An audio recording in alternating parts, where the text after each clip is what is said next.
Hello student, myself Mohammad Shahzadi sir and good morning all of you.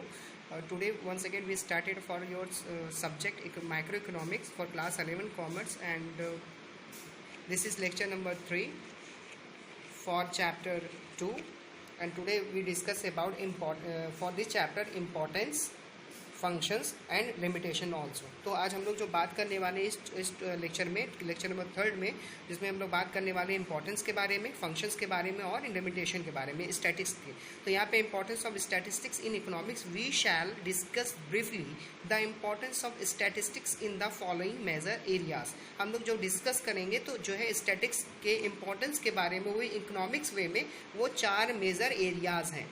बच्चों सबसे पहले हम इसको कुछ डिस्कस करेंगे। बच्चों कोई भी चीज़ किसी एक सेक्टर के लिए नहीं होती बल्कि वो सारे लोगों को अफेक्ट करती है, वो सारे सेक्टर के लिए होती है। अगर हम कहें स्टैट हमारे लिए क्यों ज़रूरी है और हम इन 4 पॉइंट को फोकस करते हुए ये देखेंगे कि पॉजिटिव टर्म में एंड नेगेटिव टर्म में इसका क्या जो है रिजल्ट निकलता है, इसकी इंपॉर्टेंस क्या है। साथ ही साथ बच्चों सोचो गवर्नमेंट के पॉइंट ऑफ व्यू से, मतलब थोड़ी देर के लिए आप समझ लो कि आप गवर्नमेंट हो और आप सोचो कि स्टेट गवर्नमेंट के लिए क्यों ज़रूरी होती है। जाहिर सी बात है भाई कि किसी भी प्लान को बनाने के लिए, उसको अच्छे तरीके से इंटरप्रिएट करने के लिए, उसको अच्छे तरीके से प्लानिंग करते हुए उसको कंट्रोल करने के लिए आगे चल के जो भी डेटा कलेक्ट करेंगे उसको जो है हेल्प से हम लोग सोसाइटी के वेलफेयर के लिए, अपने प्रॉफिट को अर्न करने के लिए, अपनी कंट्री को जो डेवलपिंग प्रोसेस में है उसको डेवलप करने के लिए सारी चीज़ों का इस्तेमाल करेंगे।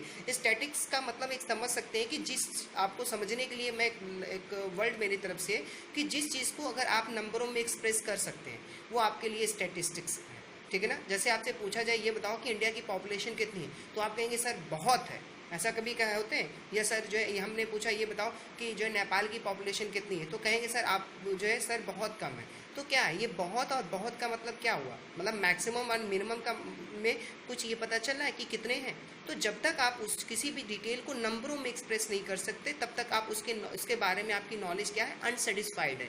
इसका मतलब स्टैटिस्टिक्स का मतलब ये हुआ कि जिस चीज़ के बारे में आप बात करें अगर आप उसको नंबरों में एक्सप्रेस कर दें तब आपकी नॉलेज फुलफिल है, तभी आपकी नॉलेज अच्छी है। और अगर आप उसको नंबरों में एक्सप्रेस नहीं कर सकते तो आप उसकी नॉलेज अनसेटिस्फाइड फैक्ट्री है। इट मीन टू से कि अगर मैं पूछूं कि बताइए कि हमारे इंडिया में कितने स्टेट है, तो आप बोलेंगे सर 29। अब ये तो कहा नहीं ना आपने अभी कि सर बहुत स्टेट है।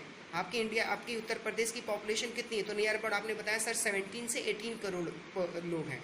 अगर मैं कहूँ कि कितनी है तो आपके ये तो नहीं कह रहे हैं ना कि नहीं सर बहुत है। तो क्या हुआ कि किसी भी चीज़ को अगर हम नंबरों में एक्सप्रेस कर रहे हैं तो उस चीज़ को हम क्या कहते हैं स्टैटिस, और वो स्टैटिस्टिक्स के बेस पे सारी की सारी चीज़ों को किया जाता है। ठीक है ना। तभी एनालिसिस करते हैं। जैसे फॉर एग्जाम्पल अगर आपकी एक पार्टी होती है, उस पार्टी में आपने अरेंजमेंट किया और पार्टी में बोला जाए कि कितने लोग आ रहे हैं, तो ये थोड़ी ना कहते हैं आप बहुत लोग आ रहे हैं, बल्कि कहते हैं 100 लोग आएंगे और इन चीज़ों के लिए उनके लिए अरेंजमेंट करना है। तो नंबर होना ज़रूरी है। ठीक है ना। यानी आपके पास डेटा होना ज़रूरी है, इन्फॉर्मेशन होना ज़रूरी है, नॉलेज होना ज़रूरी है कि जिस चीज़ के बारे में आप बात कर रहे हैं। अगर कोई डाउट है तो हम इसको बारे में और अच्छे तरीके से एक्सप्लेन करते हैं। अब पहला इंपॉर्टेंस क्या है, इंपॉर्टेंस टू द गवर्नमेंट।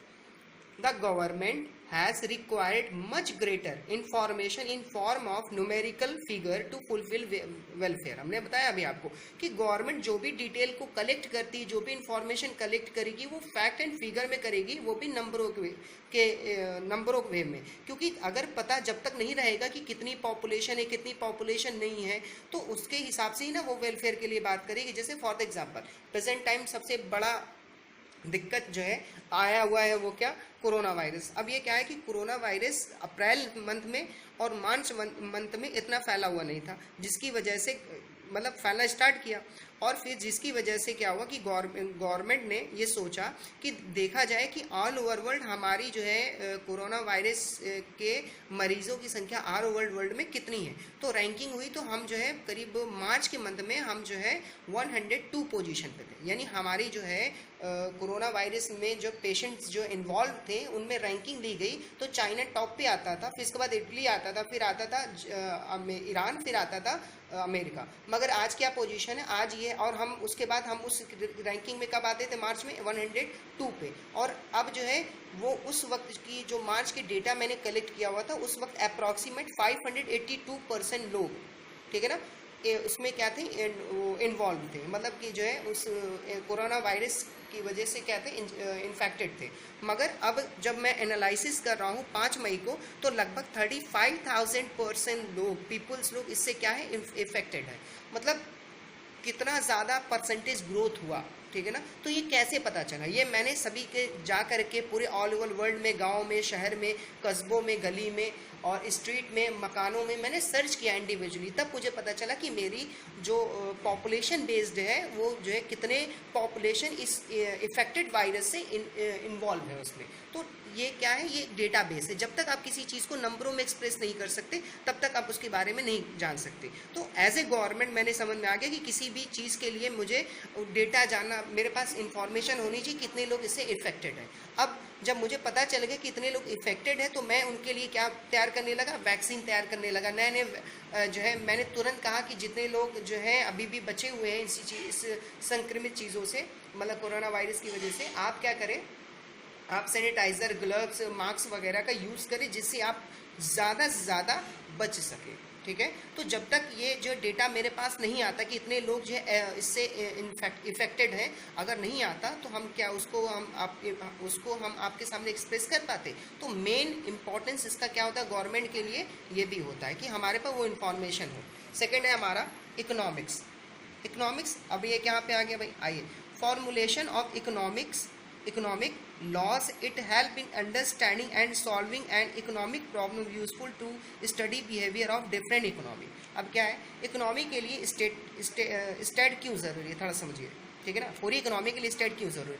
आपने पढ़ा होगा कि या आपने पढ़ा होगा या पढ़ेंगे कि लॉ ऑफ डिमांड या लॉ ऑफ सप्लाई। अभी सर ये आप बोलेंगे सर ये नया चिड़िया कहाँ से आ गई, law of demand, law of supply. अरे बच्चों, हम आपको 3rd चैप्टर में इकोनॉमिक्स में ये पढ़ाने वाले हैं और बहुत मज़ेदार चैप्टर होने वाला है। तो फिलहाल हम लोग अभी इसके बारे में बात करें, लॉ ऑफ डिमांड और लॉ ऑफ सप्लाई। आप तो जानते होंगे कि जब किसी कमोडिटी की, किसी भी सामान की प्राइस बढ़ जाती है तो उसकी जो है हम लोग डिमांड क्या कर देते, कम कर देते। जैसे फॉर एग्जाम्पल, तो बच्चों आप लोग जानते होंगे कि लॉ ऑफ डिमांड क्या होती है कि भाई जब किसी सामान की कीमत, यानी कोई भी कमोडिटी की प्राइस बढ़ती है, ठीक है, तो डिमांड उसकी क्या हो जाती है, कम हो जाती है। नहीं सर नहीं समझा है, चलो हम बताते हैं एक छोटा सा एग्जांपल। लेटेस्ट अभी जो है मोबाइल लॉन्च हुआ है, ठीक है ना। कौन सा मोबाइल लॉन्च हुआ है भाई, वो क्या बोलते हैं, सैमसंग गैलेक्सी M31, ठीक है। उसकी प्राइस 15,000 है।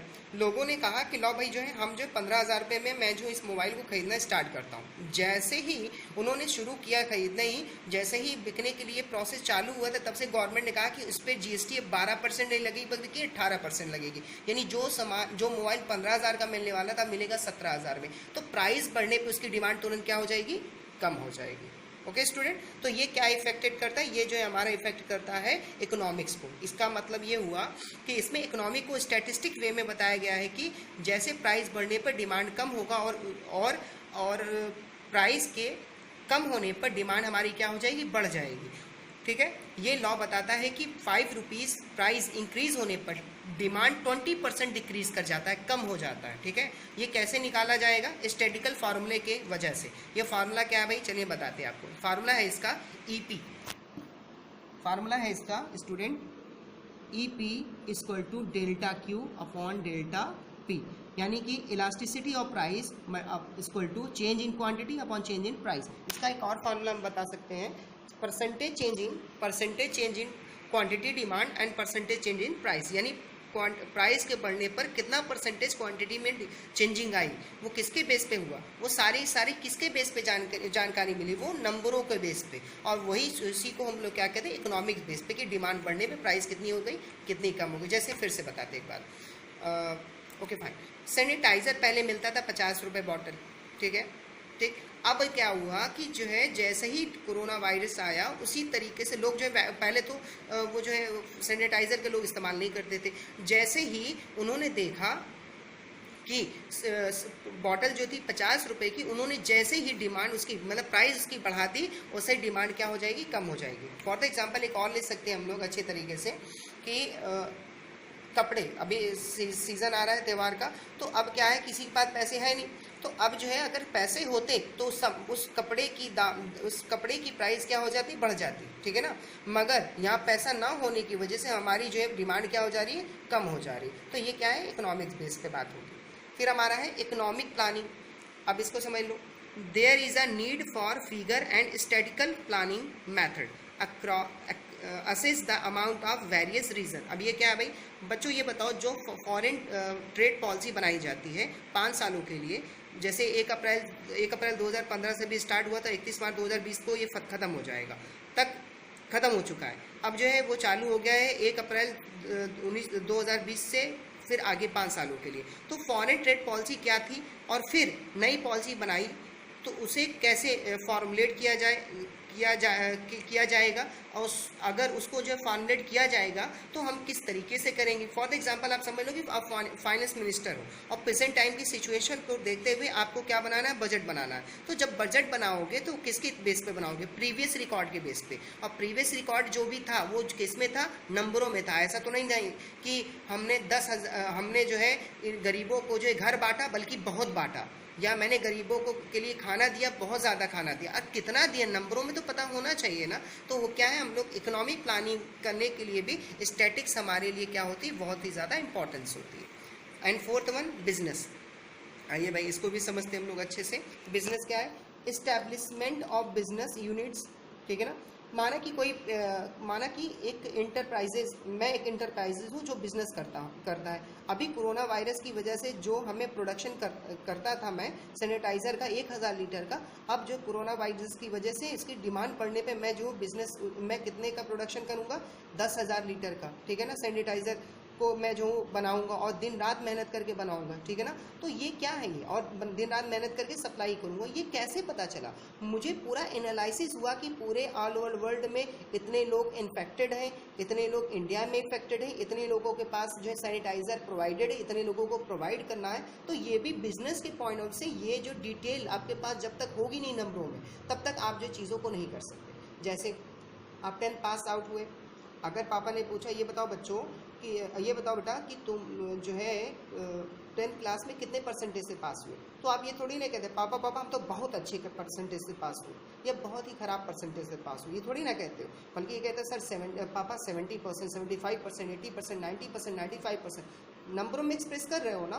तो ये क्या है, ये जिस चीज़ को आप नंबरों में एक्सप्रेस कर रहे हैं वो हमारी किस में आती है भाई, स्टैटिस्टिक्स में आएगी। और ये मेन इंपॉर्टेंस होता है, जब तक आप डिटेल आपके पास नहीं होगी तो कोई भी बिजनेस भी आप अच्छे तरीके से नहीं कर पाओगे। जैसे एस्टैब्लिशमेंट ऑफ बिजनेस यूनिट, आप कोई बिजनेस यूनिट कहाँ पे एस्टैब्लिश करना चाहोगे, तो आप लोग जानते ही होंगे पूरे इंडिया में सबसे ज़्यादा जो डेवलपिंग स्टेट है वो है महाराष्ट्र, दूसरा है गुजरात। तो इस्टेब्लिशमेंट यूनिट अगर कोई भी तुम जो है फैक्ट्री स्टेबल करना चाहोगे तो या तो महाराष्ट्र में या तो कहाँ पे, गुजरात में। ये कैसे पता चला, वहाँ की डिटेल की वजह से। वहाँ पे आपने देखा कि 10 सालों से यहाँ पे जो कंपनियाँ हैं लगातार प्रॉफिट में है, किसी ने 1000 करोड़ कमाया, किसी ने 2000 करोड़ कमाया। तो कैसे पता चला, नंबरों में, इंफॉर्मेशन के बेस पे, डेटा के बेस पे, ठीक है। तो वहाँ पे आप बिजनेस स्टेबल करोगे।